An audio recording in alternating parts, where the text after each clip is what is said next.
একদিন সুলাইমান আলাইহিস সালাম জঙ্গল দিয়ে যাওয়ার সময় একটি পেঁচা তাকে সালাম দিল।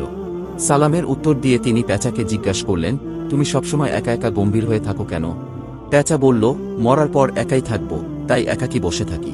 এরপর সুলাইমান আলাইহিস সালাম জিজ্ঞাসা করলেন, তুমি শস্যদানা খাও না কেন? সে উত্তর দিল, কারণ এর জন্যই আদম আলাইহিস সালামকে জান্নাত থেকে বের করে দেওয়া হয়েছিল। তারপর পেঁচাকে জিজ্ঞাসা করলেন, তুমি পানি পান করো না কেন?